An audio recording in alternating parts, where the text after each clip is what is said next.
에서 보살로 마음을 다스리기 위해서는 항상 마음을 통해서 회광반조를 해야 하지만 행위에 대해서도 자신을 돌이켜볼 필요가 있다.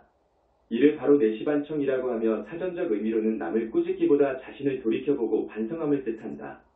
수행이란 외부에서 찾는 것이 아니라 자신의 내면에서 찾는 것이다. 그래서 모든 종교 영성수행 체계에서는 항상 내면 중심적인 사유를 강조한다. 마음이 바로잡히지 않고서는 수행이란 불가능하다. 일어난 내시반청이 되기 위해서는 역지사지로서 남의 입장에서 자신을 생각해야 하고 운명 공동체 정신을 따라 자신과 남이 모두 선을 향해 가는 도반이라고 생각하는 것이 필요하다. 또한 혈구지도의 가르침, 즉 자기를 척도로 삼아 남을 생각하고 살펴서 바른 길로 향하게 하는 도덕상의 길을 체득해야 할 것이다. 공자께서도 자신이 하고 싶지 않은 일을 남에게 시키지 말라고 하셨다. 결국 자신의 정심을 잘 살펴서 자신의 마음에 거스르지 않도록 자신과 남을 대해야 한다. 이러한 자세가 확장되면 결국 불과 의사타불이 사상으로 이어진다.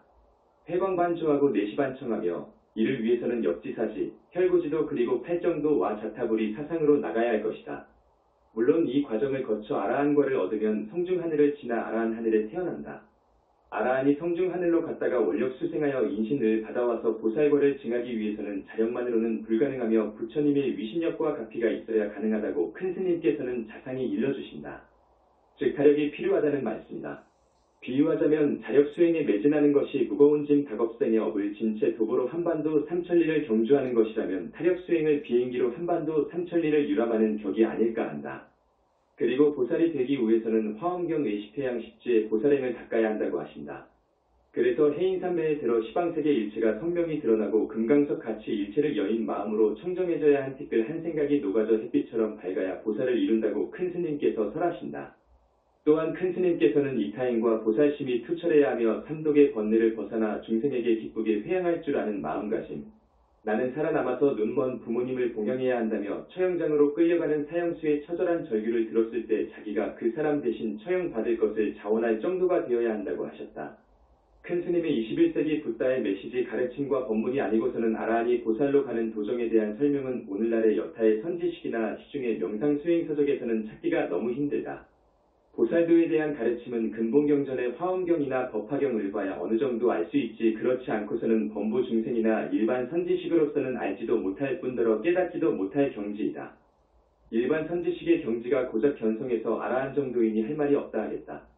큰 스님께서는 21세기 붓다의 메시지에서 열반경 열애성품의 대열반 광명이 중생의 털구멍으로 들어가는 자는 반드시 불도를 이루리라는 말씀대로 수행인이 공부하는 중에 선정에 들어 빨간가사, 장삼을 수하신 문수, 보현보살 그리고 관음, 세지보살께서 방사하시는 부처님의 광명 대열반 광명을 온몸의 털구멍 속으로 받아들이는 경기를 종종 만나면 보살의 위에 든 것으로 봅니다라고 말씀하셨다. 이는 실제로 큰 스님께서 증엄한 경지를 소상히 밝히신 것이다. 그렇지 않고 어떻게 이러한 장엄한 경지를 설하실 수 있겠는가? 보살이 되기 위해서는 이러한 대열반 광명을 경험하는 경지에 이르러야 한다. 그것이 큰 스님 법문의 요체가 아닐까 한다. 또한 큰 스님께서는 성중하늘에서 보살이 되기 위해서 원력 수생할 경우 자력과 타력에 의지해야 하며 이때는 연불선으로 선정, 삼배를 얻어 삿된 욕망과 삿된 생각을 모두 여리고 오게, 십선을 지켜 탐진, 칠삼독을 모두 제거해야 하며 또한 부처님의 가피를 얻어야 보살이 될 수 있으며 그리하여 극락세계의 영체 아기가 생기게 되고 결국 극락에 왕생하게 된다. 고 친히 자상하게 법문해 주셨다. 흔히 선불교의 태습에 얽매여 있는 불제자들은 오직 가나선 또는 화두선으로 자력수행을 하려고 한다. 참으로 안타까운 현실이 아닐 수 없다. 부처님께서 삼천대천세계를 주관하시며 일체시 아니 계신 곳이 없는데 왜 부처님을 믿고 의지하지 않고 자력만을 고집하고 고수하는지 안타까운 실정이다. 큰 스님의 칭명연불선 사상이나 연불선을 주장하는 모든 역대 고승들께서는 한결같이 부처님의 위신력과 가피를 받으면 순풍의 돛을 단 배처럼 쉽게 구도자는 피안으로 건너갈 수 있다고 하였다. 그런데 왜 부작용이 많고 성과가 적은 간화선만을 고집하는가? 또한 보살과를 증의하기 위해서는 아라한과 마찬가지로 부처님께서 절대 무아세계에 여여히 존재하심을 믿고 지난날을 참여하고 부처님에 대한 공경, 찬탄과 규명하며 부처님께 공양을 올리고 두타임, 육바라밀, 연불선, 부모 조상들에게 효천도대제를 다하고 개정의 사막, 팔정도, 이타행, 성근 공덕을 이루고 이 공덕을 상대 중생에게 회양할 줄 알아야 한다. 보살과를 증득하면 보살과의 경지는 다음과 같다고 하신다. 물론 보살이라고 하면 팔찌 이상의 보살과를 증한 이를 보살이라고 한다. 즉 서방 극락정토에 왕생한다. 보살과를 증하면 한 번 영체로 극락에 가며 변여성남이 이루어진다. 그리고 극락에 왕생한 이는 불태전의 경지로서 성불이 보장된다.